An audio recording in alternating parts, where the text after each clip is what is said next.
看完的歌曲，但是我看起来蛮好看的。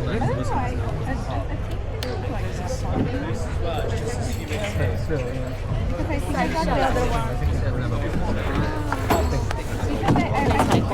got it, like, I didn't do it on purpose. I got it, I was like, I did like 来，是这个这样HCH。其实这样很难。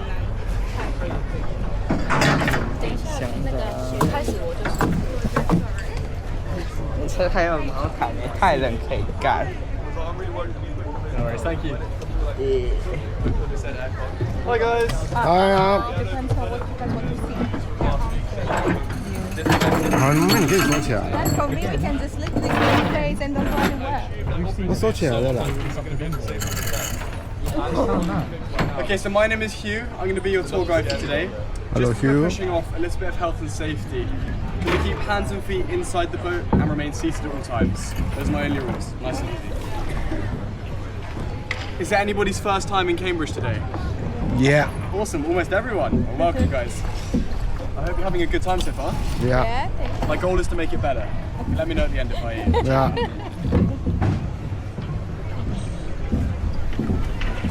And where's everybody travelled from? Taiwan. Sorry? Taiwan. Taiwan. You Yeah. guys? Germany. You guys?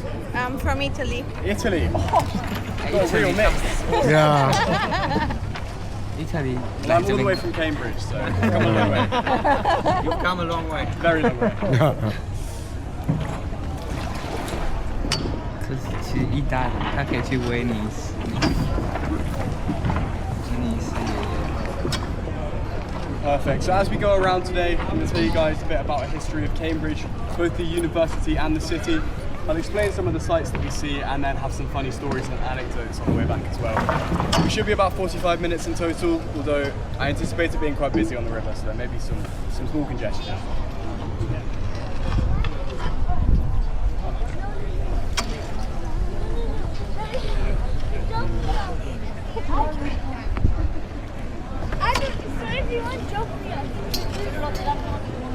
And yeah, if you guys are starting to overheat in the sun, that's a good idea. The umbrellas are underneath the seat, so you can cool down a bit.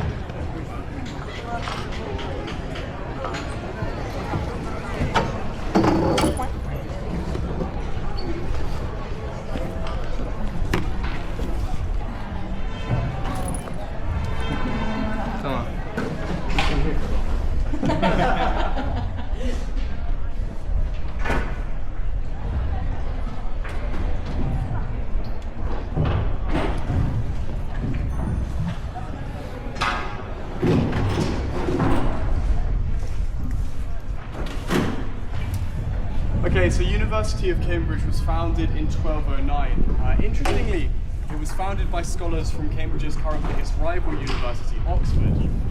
In Oxford, during this time, there were riots going on. The riots stemmed from a disagreement between the Pope and the King. And in the city of Oxford, the townspeople fell under the King, and the scholars under the Church and the Pope. And so they rioted over their respective higher-ups' disagreements. However, very sadly, during one of these riots, the townswoman was killed, allegedly by one of the scholars. So the townspeople, wanting to get their own back, started hunting down the scholars. And the scholars, fearing for their lives, fled. And they fled to cathedral cities across the UK. Now, Cambridge doesn't have a cathedral. The nearest cathedral is in Ely, or in the Diocese of Ely. However, there were monasteries here. And so the scholars moved in with the monks. And this worked for a time, but it wasn't a great solution, as the scholars and the monks didn't mix very well.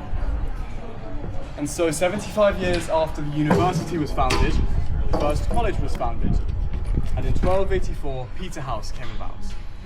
It's in the centre of the city, and the idea behind this college is it's a place where the scholars would eat, sleep, drink, study, all together, but most importantly, out of the way of the monks. Now this worked incredibly well. And there are now 31 colleges that make up Cambridge University as a whole. The first college on this tour around us now is Queen's College. Queen's College was founded in 1448 by Margaret of Anjou. wife of King Henry VI. And there was already a college on this site before then, and it was owned by a man named Andrew Dockett. However, Andrew Dockett ran out of money for this college, and so he contacts the Queen and asks her if she can provide the funds that he requires. She agrees and refounds it as Queen's College. However, the story doesn't end there. Henry VI and Margaret of Anjou didn't last very long on the throne, and Andrew Dockett still needed money for his college. So it worked the first time, why not try again? And he asks the new Queen, Elizabeth Woodville, if she'll provide the funds. She agrees and refounds the college from Queen's College to Queen's College, meaning the apostrophe is after the S instead of before of the S, as there are two queens in the founding. Now actually when that change was made, it's much more recent. Originally it would have been Queens in Old English, Queenes, but when it was modernised they put the apostrophe after the S to symbolise those two queens.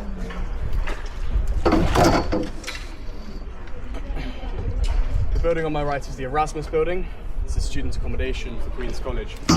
You'll notice that a lot of the buildings that we see on the river are accommodation, and that kind of just goes back to the core of what a college is. It's a place where the scholars stay to sleep and they eat. So the two things you need are accommodation and somewhere to eat.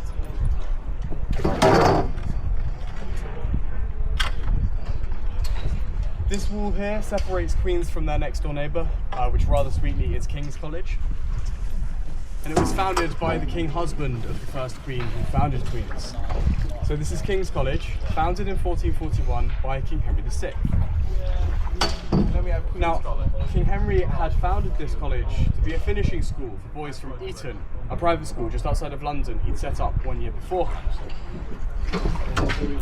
Now, he'd set up Eton with the intention of giving poor orphaned boys a second chance in life. Queen's College so named. It was founded. But once they finished at Eton, they needed to go to university somewhere, so they founded King's College. His idea was that the poor orphan boys would study at Eton and then come and get a degree from King's College, Cambridge. And that would turn them from poor orphan boys into respectable, well-educated gentlemen. And it took King's College about 400 years before they accepted people who hadn't been to Eton beforehand. Eton no longer takes poor orphan boys.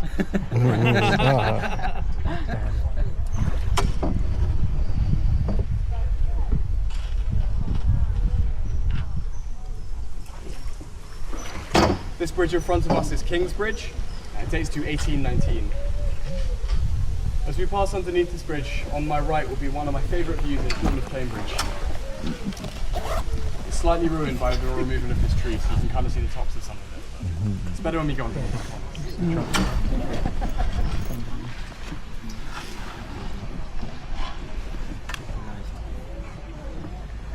So here on my right we have King's College Chapel and the Gibbs Building. Pretty stunning view, I think. The chapel is the building made out of the more yellowy stone, and the Gibbs Building out of the white brick. Now, by volume, this is believed to be the largest chapel in the world. And it took 90 years to construct. That's not because of its size though, but because of a war going on in the country at the time. A war between two noble families known as the War of the Roses. If you've heard of Game of Thrones, it's what Game of Thrones is set about. Now, during this period, money was not being spent on beautiful chapels, but instead on armies in order to win wars. So, very sadly, this building was sort of neglected for about 90 years. But it was eventually finished and the interior was completed by King Henry VIII. Inside is a beautiful fan-vaulted ceiling and also the UK's largest collection of Renaissance stained glass. Now, that is a particularly boring topic, I'm aware, but during the Second World War, all of the glass from these windows were removed. They were placed randomly around the city in safekeeping. And then rather ironically, Cambridge was never bombed, so they did all of that for nothing. And they had to put all of the glass back in the windows, like a massive jigsaw puzzle. Sounds like an absolute nightmare.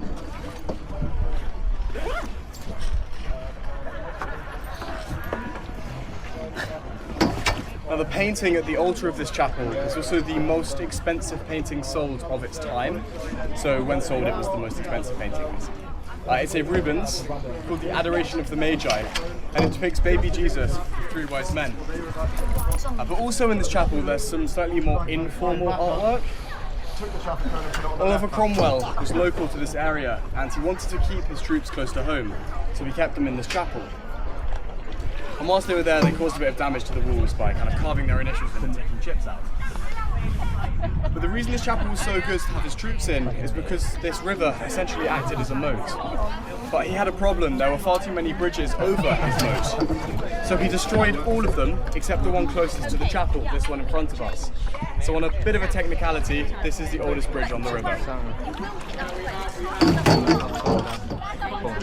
This bridge dates to 1638, and it's Clare Bridge. It's part of the oldest college on the river, Clare College, founded in 1338. Clare College was founded by Lady Elizabeth de Clare, a very wealthy woman from an area just south of Cambridge, County Clare. Despite her wealth though, she has a very sad history, as by the age of 27, she was widowed 3 times. So instead of remarrying, she gave her life to the church and she founded this college. And now in the college prayer, once a week, every week, they pray for her soul in order for her to go to heaven. And I hope after about 700 years of praying once a week that she is in heaven now. It's a lot of praying, but I guess better safe than sorry, that kind of thing.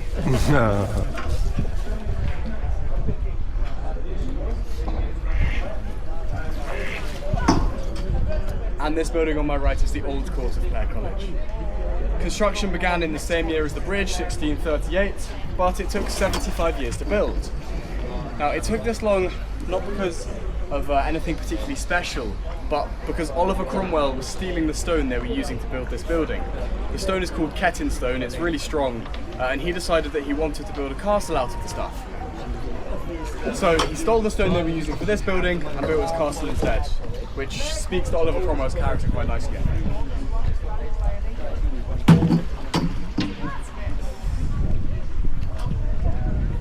We're now moving from the oldest to the second oldest college on the river. Next we have Trinity Hall. Trinity Hall was founded in 1350 by Bishop William Bateman of Norwich, just after the Black Death. And it was founded to educate a new generation of clergymen after many had died during the plague. This new generation would come here and study common and canon law, the law of the land and the law of the church, which is what you had to have studied to be a priest at the time. So you can study essentially any subject at any college nowadays, but you might choose to study law here because of its rich history with that subject. Trinity Hall is also home to the newest building on the river, this one just here. Now, no one gets any points if they guess the name or the date, because it is on the side. This is the Jerwood Library, dating to 1998.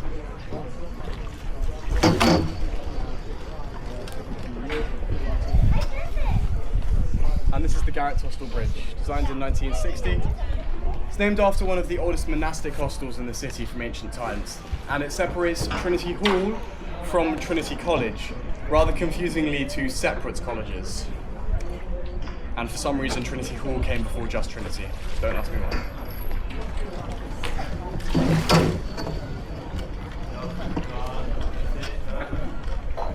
So this is now Trinity College, the biggest and baddest college.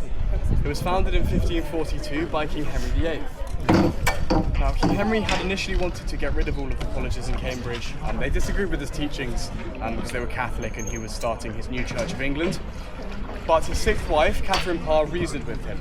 He said, instead of destroying these colleges, found your own, fill it with your allies, and they will spread your teachings here. And that's exactly what he did. Now, because this is King Henry VIII we're talking about, this is also the largest and the wealthiest college. This college is worth about £2.4 billion. Incredibly wealthy. A lot of that wealth is tied up in land. They're one of the largest landowners in this country. That's primarily where their wealth is. Some good examples, the O2 Arena in London. They own the land that the O2 is built on. Felixstowe Dockyards, one of the largest dockyards in the country. They own that. And my personal favourite, as you guys know the car show Top Gear? Yeah, so the airfield that Top Gear is filmed on belongs to Trinity College as well.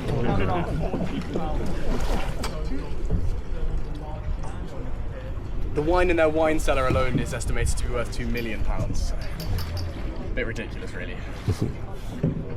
Either it's a lot of fairly inexpensive wine or not very much expensive wine, I wonder which. Maybe a combination of the two.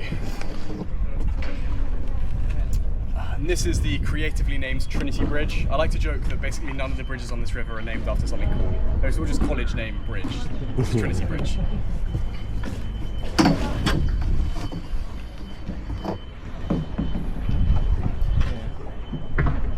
And on the side of Trinity Bridge, as we pass underneath, it's going to be on the wall just to my left.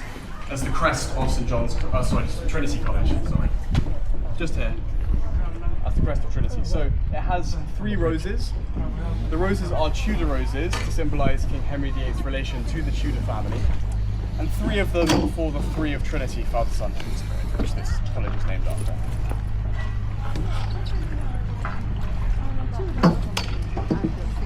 The building on my right, this is the Wren Library, designed by Sir Christopher Wren in 1695. This library contains around 300,000 items, 750 of which predate the printing press, including a fully handwritten edition of the Bible. But most importantly to Trinity, this library contains a lot of Sir Isaac Newton's personal things. Isaac Newton is an alumni of this college, and so after his death, they kept behind a lot of his personal effects. Included in that are his journals, his walking stick, his personal copy of Principia Mathematica, and my personal favourite, but it's also a bit weird, a lock of his hair. Now I think they're trying to clone him, that's the working theory, but it just seems a bit weird. And if you're familiar with the children's book Winnie the Pooh, one of the first copies of Winnie the Pooh is held in this library, as the author A.A. Milne is also an alumni.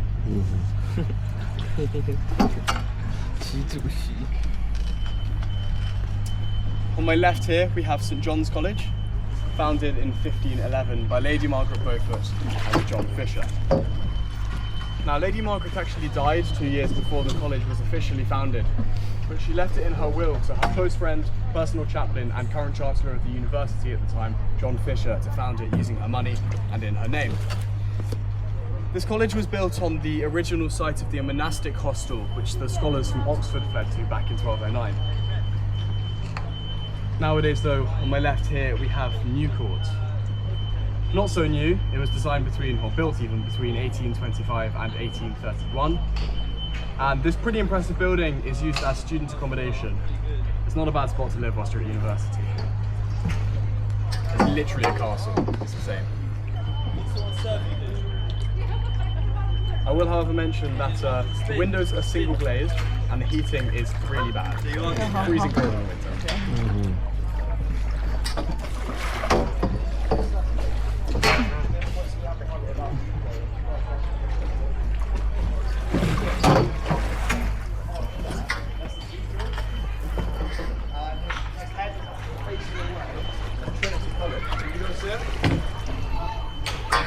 So I believe this is a bit of a dig at Trinity.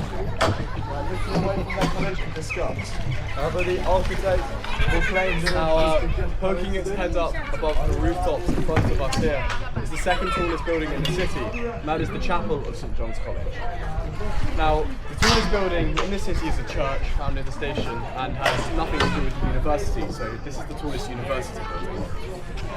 Funnily enough, the third tallest building in Cambridge, the building that is shorter than this one, was built by the grandson of the architect of this chapel. The third tallest building, the University Library, was intentionally built 6 feet shorter than this building, so as not to overshadow his grandfather's work and his grandfather's legacy. I think it's a rather noble thing to do.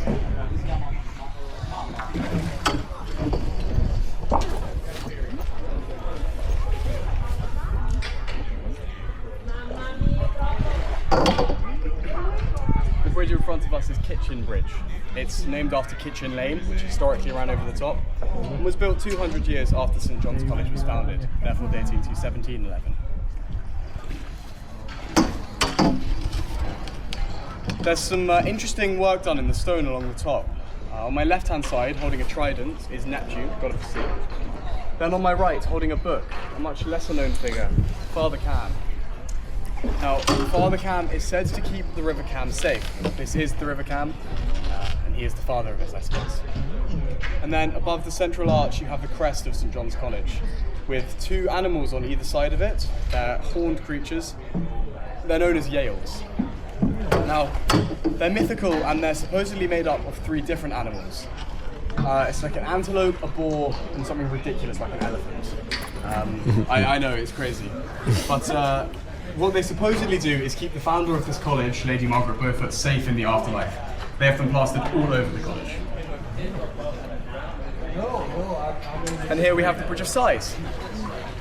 Although when it was originally constructed, it was called New Bridge. It connects New Court to Third Court and was built as part of New Court, so they called it New Bridge, obviously. However, Queen Victoria visited, and the story goes that when she visited, her advisors said that this looked like the Bridge of Sighs in Venice. There were two problems. Queen Victoria had never been to Venice, and she was half blind with cataracts, so she had zero idea what they were talking about. However, she wrote it in her diary.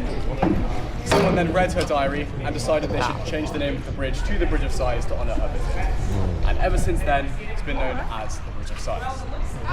I will briefly mention that Oxford does also have a Bridge of Sighs, but like everything in Oxford, it's smaller and much worse. And also over a road as well, so pointless really. Like Oxford.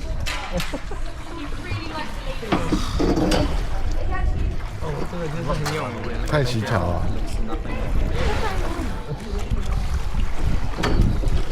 This building on my right here is the old Library of St John's. It dates to 1624. There are 4 letters in the middle at the top, ILCS, standing for Johannes Lincolnus Custos Sigilli, John of Lincolnshire, custodian of the seal. Now he's the man who gave the money to build this building.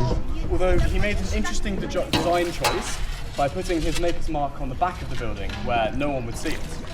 Traditionally, the river was only used by tradespeople, and the tradespeople wouldn't have cared at all what ILCS meant.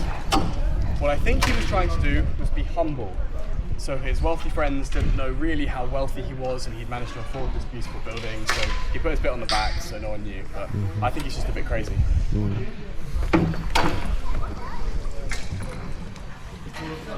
I'll be honest, I probably would have mine on the front if I was him, but each to their own.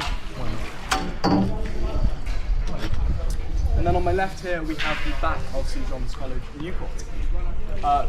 Covered in this beautiful ivy, there's actually quite a good story that goes along with this. I will tell it on the way back though, because it's quite long, and I want to do it justice. So. Hold your horses.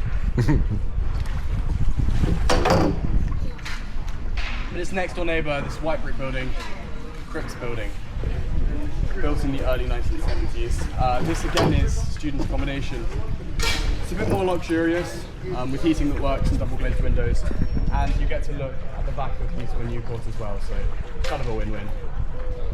This building cost and inflation adjusted £15 million to build though. It's not cheap. But St John's College is worth £1 billion, so yeah, easy money.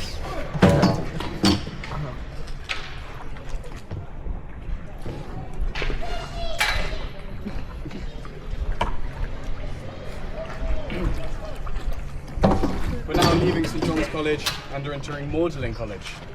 However, before it was Magdalen, it was known as Buckingham College, owned by the Buckingham family in the 1400s. However, in 1542, a man named Thomas Audley got his hands on it. Now, Thomas Audley was quite a selfish man. He was King Henry VIII's right-hand man and High Chancellor of the country. And he wanted to name his new college Audley College after himself, but he wasn't allowed to do that. So insanity took over, I think, because this is completely ridiculous. He found the name Mary Magdalene in the Bible, and somehow realised that you could change the pronunciation of Magdalene to Magdalene, and that Magdalene sounds like Audley, so he was happy. Completely ridiculous, but it's true. There's like written confirmation of Thomas Audley musing how similar Magdalene and Audley sounded, so nuts. So you'll see it spelled Magdalen College, but it's pronounced Magdalene, thanks to Thomas Audley. Magdalene. And this in front of us is Magdalen Bridge. Creative, I know. But more than that, this is actually the site of the original bridge in Cambridge from where the city gets its name. This is the River Cam, a bridge over the River Cam, a Cam Bridge, so you call the city Cambridge. Although when the first bridge was built here, it was called the Great Bridge. I'm quite glad they didn't go with Great Bridge City, it doesn't sound very good. Cambridge is much better.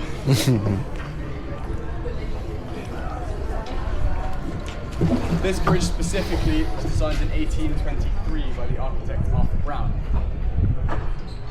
pretty good bit of engineering in my opinion. It leads us into the quayside area, a historic location in Cambridge of trade. So this is where tradespeople originally would have moored up, traded their goods. The growth of the city grew from there, hence the first bridge as well. And on my left is also more Magdalen College. This is also where we're going to spin traffic allowing to visit.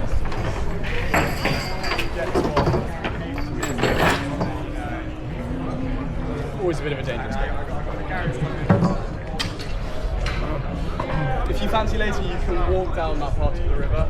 It's public lands on the my right hand side, so if you fancy a nice walk here. There's not much more really to see of the colleges. A tiny bit more of Magdalen, but you've seen the best of it.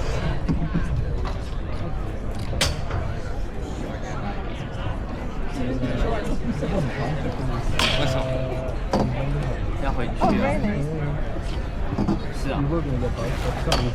The building on my right is the second oldest building on the river. It dates to the 1480s. This is Magdalen College's first college. Now, in the 1480s, this was not Magdalen College, but Buckingham College. And there's a sign of that on this building. On the roof, there's a statue of a bird, and the bird is in chains. And that is the symbol of the Buckingham family, who owned Buckingham College before it became Magdalen. It's a nice little Easter egg, I think. "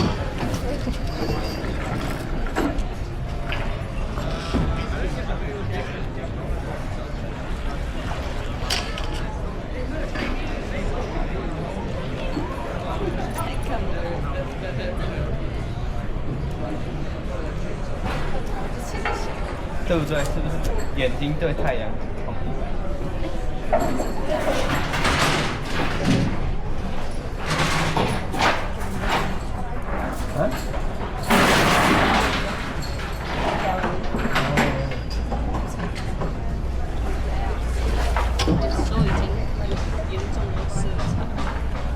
？Along this section here is the deepest part of the river, and it's about 4 meters deep, so still pretty shallow actually. Although along the middle, there's a raised, you can hear there, concrete section. Now, this concrete section was put in so that horses could carry trade boats down the river. Traditionally, when that's done, you'd have a towpath along the side, but the colleges wouldn't allow that to be built on their land. So they did the next best thing and had the horses in the water. Now, most of the river is about 1 meter to 2 meters deep, well above the horse's head. However, this would have been too deep, so they added this concrete section so that the horses essentially didn't drown. It makes hunting down here a lot easier, so I am grateful for it. But I do feel a bit sorry for the horses. And this red brick building just to my right is the Lutyens building. Student accommodation for Magdalen College. In classic Cambridge fashion, it's organised very weirdly. It's organised in staircases, so it's done vertically. Rather than having ground floor, first floor, second floor, third floor, they have staircase A, B, C, D, E. Strange.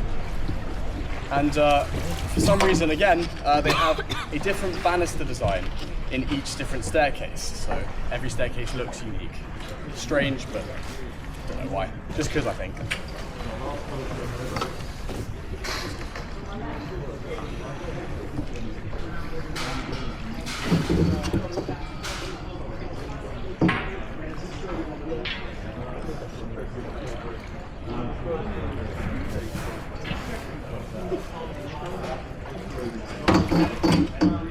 You guys have picked a really good day to come because it's nice weather, but it's not ridiculously busy.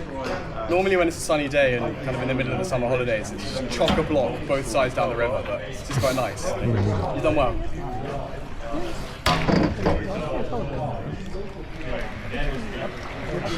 Okay, so the ivy on the back of New Court. So I'll tell you about it. Here we are. So this ivy is actually planted over a cheap brick that St John's used to finish this building. You can see it on this wall here that's more exposed. So St John's College ran out of money when they were finishing this building. And so they needed to start cutting costs. To do so, they used cheap house brick. But they didn't want people knowing that they'd run out of money. So they planted this ivy over the top. I think it's working because no one's ever said, Hugh, look at the weird bricks. It's always, wow, look at the ivy. So, must be working. And the ivy, Boston ivy, blossoms a beautiful red colour in autumn. Now, red is the colour of St John's College. And if you've heard the term blazer used to describe a suit jacket, that comes from this college. They had these regatta jackets, these for rowing races. They became affectionately known as their blazers. The term caught on and now is used much more generally, so the home of the blazer.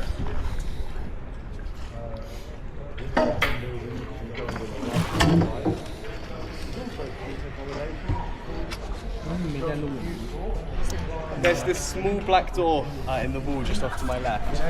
That's a trade door. It would have historically been used by tradespeople to deposit goods into the river.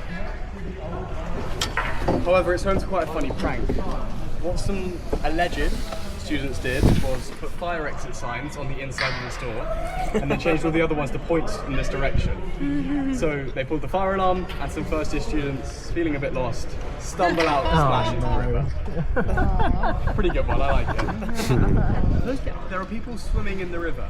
Now, I'm going to say this quietly whilst we're far away from them. I would not do that. The river water is incredibly dirty. Like, unsafely so. But never mind. Oh, like Venice one. 下去游泳可以。 Like Venice one. Same. If you just like Get out, like become like a ninja turtle.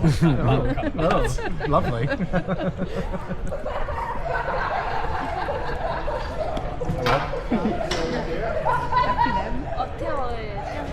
Madness.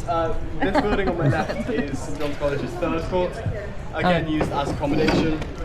It dates to 1671. I wouldn't want to live in one of these rooms next to the river though, because you have noisy people like me all day shouting outside. Not great. We're getting back in now. 他们怎么了？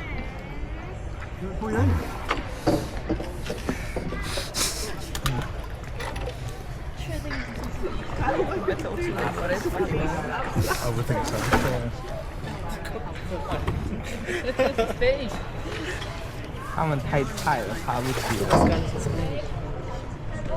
We like to call this bridge Concussion Bridge, because if you're not paying attention, very, very quickly the wall starts purring and you go, oh! I'm joking. It's a silly bridge, not really built with punting in mind. It has these 2 flood markers on the wall as well, Yeah. and the largest flood was in 1957 when the river broke its banks. That will become important in a second. In the meantime though, if you look up over my right shoulder to the top of New Court, into the clock tower, sorry, you'll see it's missing something important. The clock. Now, it seems silly, but as I said, John's ran out of money when they were finishing this building, and that's another sign of that. They couldn't afford to have their clock put in. But Hugh, this college is worth £1 million. Why don't they put a clock in? They're not allowed to. The building is grade 1 listed, meaning no changes can be made to it whatsoever. It means they will permanently be without their clock face in the clock tower. I like to joke that there's a really good reason to be late for lectures. Sorry, the clock's telling the wrong time. Yeah, what clock? But it's also a bit of a shame that this really, really beautiful building is kind of missing its like crown jewels.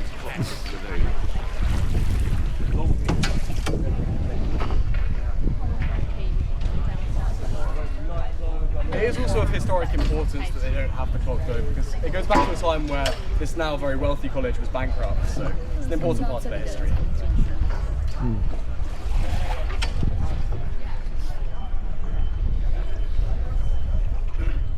Now, most of the colleges get on with each other really well. There's always got to be an exception though. And that exception are the 2 biggest colleges, St John's and Trinity.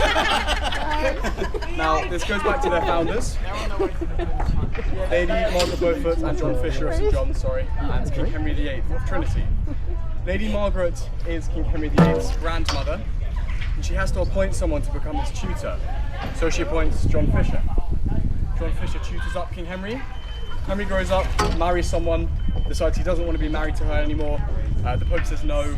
He gets quite angry, and basically, long story short, he decides that he's going to end Catholicism in this country. However, his old tutor, John Fisher, was a devout Catholic and would not accept King Henry's new Church of England. So, Henry had a bit of a dilemma, what to do with his old tutor. Well, it actually wasn't really that complicated. He had him beheaded, and the founder here at Trinity essentially killed the founder at St John's, so they're not best friends. Nowadays it's a lot less beheading and a lot more friendly rivalry. My favourite example is the Mathematics Society of Trinity play the Mathematics Society of St John's at cricket every Easter term. They have football matches, things like that. It's all very friendly nowadays. But the rivalry does exist.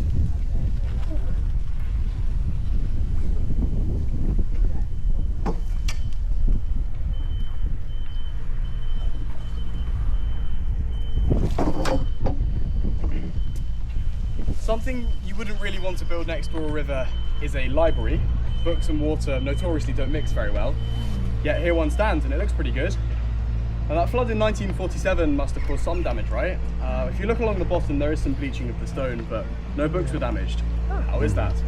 Well, all of the books are on the second floor.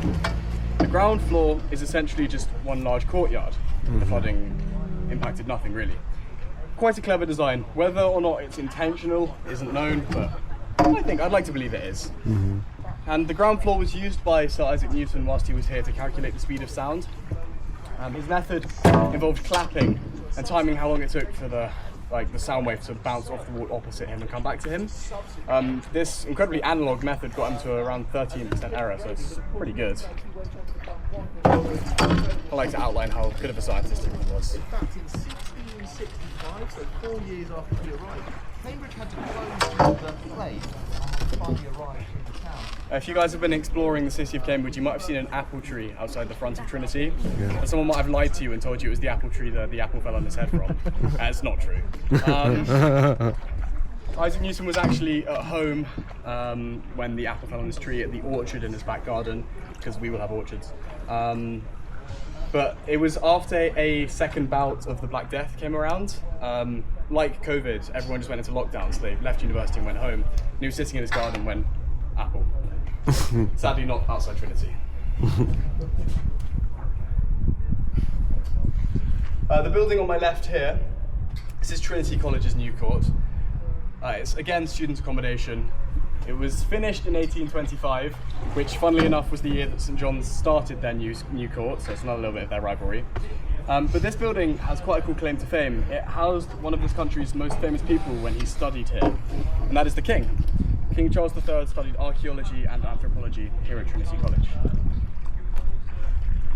I like to joke that he's probably the only person I've ever heard of getting into Cambridge below the offer requirements. He got a B and a C in his A-levels. You need 3 A-levels traditionally, most of them are A-star to go to Cambridge. Well below. I imagine, like future King of England on the application house. I should have tried it.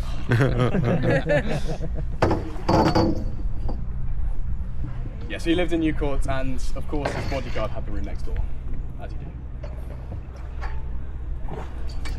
This building with the plants out the front is the old brew house of Trinity. This is where traditionally ale would have been brewed out of unsafe drinking water found in the city. Now, funnily enough, the river water was too unclean. They couldn't brew it into ale. It was still harmful. However, the water they found in the city, kind of in the streets, was okay, and they brewed it. During the brewing process, bacteria was killed, making it safe to drink. But nowadays, yeah, it's used as a punt station. And a fun fact about these punts, all of them are named after something to do with the number 3, because it's part of Trinity College. They have Charles for King Charles III, bronze, that's third place, gets a bronze medal, lithium, the third element on the periodic table, Fluffy, the 3-headed dog, things like that. And I mentioned Sir Isaac Newton being the most famous alumni from Trinity. Well, from our next college, Trinity Hall, is also a famous scientist, and that is Professor Stephen Hawking. Now, Stephen Hawking actually went to Oxford for his undergraduate studies.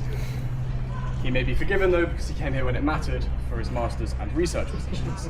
And he came here to Trinity Hall, although he did later become a fellow at Gonville and Caius College in the centre of the city. One of my favourite experiments that he did is called the Time Traveller's Party. What he did was he hosted a party, but sent out the invitations afterwards. His theory was that time travellers in the future would see this invitation, jump in their time machines, really excited to go to his party, and then they'd turn up. Sadly, no one went to his party, which means one of two things. Either time travel isn't real, or it was a really terrible party and it wasn't even worth going back in time to go to. If I was him, I would conclude time travel isn't real and get on with my day. And a film was made about his life quite recently, The Theory of Everything. And he's played by Eddie Redmayne in that film, who is also a Cambridge alumni. He went to Trinity College. I believe he studied history of art. And whilst we're on a roll with alumni, Clare College's most famous alumni is Sir David Attenborough. Famous for his nature documentaries and his voice. He did his undergraduate studies here. He did natural sciences. And I find it rather fitting that this country's most famous environmentalist went to the college with probably my favourite gardens here. So the Fellows Gardens of Clare College. Now, a fellow of a college is essentially a member of the teaching staff who is then voted in to be part of what is a governing body for the college. It comes with lots of perks, slightly anecdotal this one. One of the perks is you get to walk across the grass in your college. Now, that seems rather trivial, but basically all of the colleges are organised in quads, in squares, and there's grass in the middle of that square. Meaning everybody has to walk around two sides of the square, except the fellows who can split it diagonally across. I reckon I've wasted years of my life walking two sides of the square rather than across the diagonal. Bit annoying. Should have just become a fellow. What am I doing really? Just again here on my left, got the Clare Gardens. Which college have you been to? I don't study here, sadly. I'm going to university in September, but not Cambridge. Although my goal is to do a PhD here one day. That would be the dream. One step at a time. Both my parents went to Cambridge, and hence kind of why we live here as well. Okay. I have quite a lot of friends here too. So I'm in a unique position to tell you about life at Cambridge, but sadly not a student. At the moment.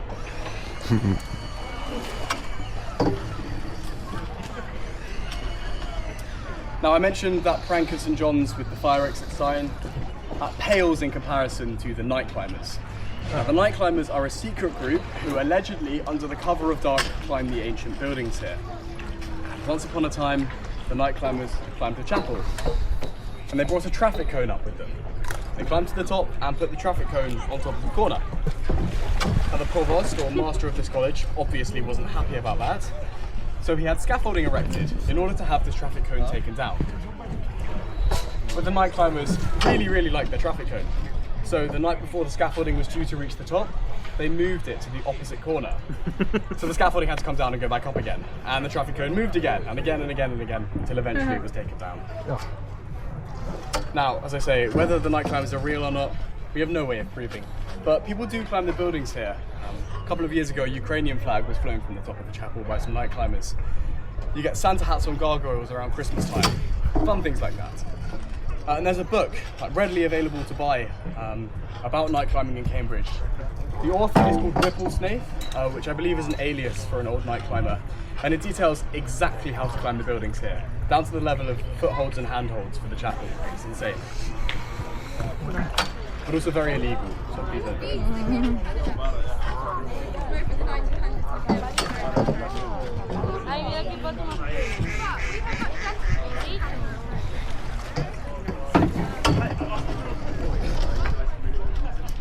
King's College is where the Chinese poet Zhu Zimo came. He came as an international student and wrote a very famous poem called A Second Farewell to Cambridge. I'm told that that poem is taught in the same way that Shakespeare is taught in this country, so an incredibly influential poet. And one of the lines in the poem goes, visit Cambridge, go punting with a long pole and live the dream. So you guys are living the dream. Damn.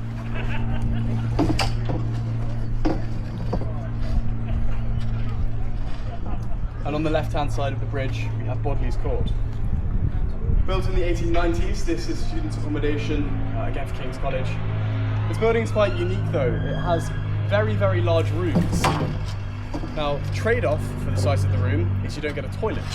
There's a separate toilet block. I think the trade-off is worth it. I guess it depends on who you're showing the toilet with. And a fun fact, completely random, and funnily enough, this is probably the only thing you'll remember in like 5 years' time. But the roof of this building won Roof of the Year in 2020. The roof was refurbished in 2020. It cost King's College £1 million to reopen the slate mine for it. The interesting thing about it is the slate tiles get smaller the closer you get to the top. But that's kind of the only really interesting thing about it. Although if you were judges for Roof of the Year, I think it is awesome. And this building is where Alan Turing lived when he studied at Cambridge. Alan Turing, obviously famous for his work during the Second World War cracking the German Enigma code. He studied mathematics here at King's, and he lived in Bodley's Court. And he was quite an eccentric. Whilst he was at university during hay fever season, he used to wear a gas mask because his hay fever got so bad. So you'd see him walking around college just in his gas mask. Crazy. He is immortalised on the £50 notes. Not a particularly common banknote in this country, but he is on it. Quite a nice memory of him.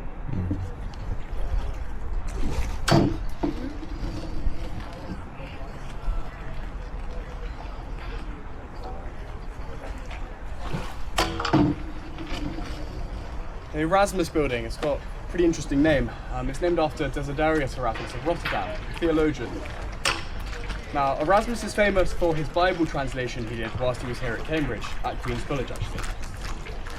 Now, really usefully, Erasmus translated the Bible from Latin into ancient Greek and back into Latin again. Awesome. No, during the retranslation, some meanings of some words changed, particularly the word penance. Penance changed from penance into repentance. Penance have been taught as paying your way into heaven, essentially. Repentance is more about praying and being apologetic to God for your sins. This completely revolutionised what the Catholic Church was teaching, and so Erasmus kind of didn't really tell anyone because he didn't want to anger the Catholic Church. However, he paved the way for German theologian Martin Luther to found what is essentially the Protestant Christian faith upon the teachings of that retranslation. Hugely influential.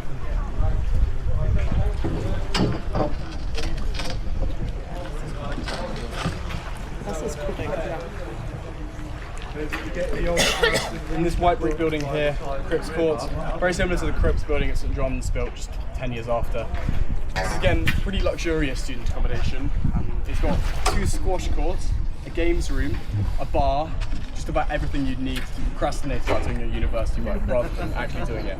I'm really bad about that. I have 2 friends who live in this building, and I'll often be like, oh, can I come over? And they're like, yeah. And we just end up playing table football in the games room, like when they're meant to be doing their work. So the building is basically just a big distraction.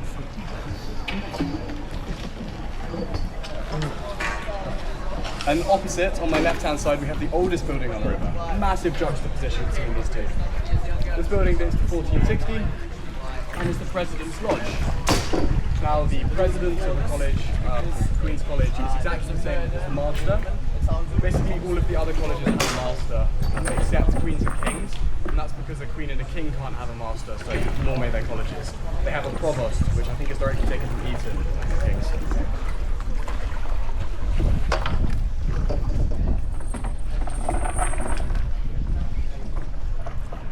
And this is the mathematical bridge. It's my favourite bridge.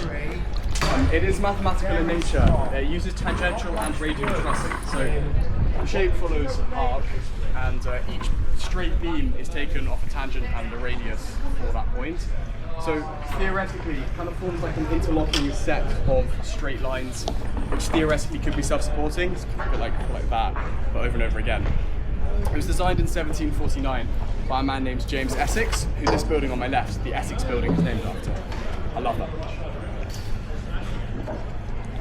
And this, our final bridge, is Silver Street Bridge. It gets its name from Silver Street, which runs over the top. And the street itself most likely got its name from a silver toll that had to be paid by merchants in order to cross. And it was designed in 1959 by Edwin Lutyens. This is my least favourite bridge, because it is a nightmare to punt under. As you saw as we were coming out, you should go through really slowly. You have to build up lots of speed to kind of carry on underneath. And as we exit underneath, we enter the mill, or Mill Pond. This is the site of the historic King's Mill, which would have been up on the weir in front of us. If you've heard of the band Pink Floyd, they met in Cambridge. This was one of their favourite meeting points, so they have lots of pictures inside this pub of the young Pink Floyd. And this is also home to the last college we can see on this tour. Just down to my right, with the white balcony, is Darwin College. Darwin was founded in 1964 by St John's, Trinity and Granville and Caius colleges. This is one of the 2 postgraduate colleges, so this is for PhD and master's students. It's the first co-educational college, so to accept both men and women. and is named after Charles Darwin, who is a Cambridge alumni. He went to Christ's College. And interestingly, the building with the white balcony actually belonged to the Darwin family. Charles Darwin's second eldest son, George Darwin, lived there and then donated it to the university. So some incredibly lucky masters and PhD students get to live in that building.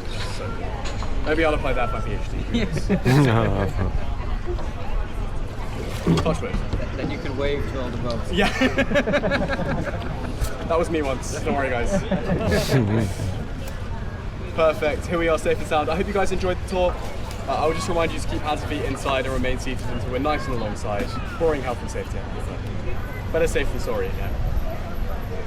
And enjoy the rest of your day. It's pretty beautiful weather. Drink lots of water.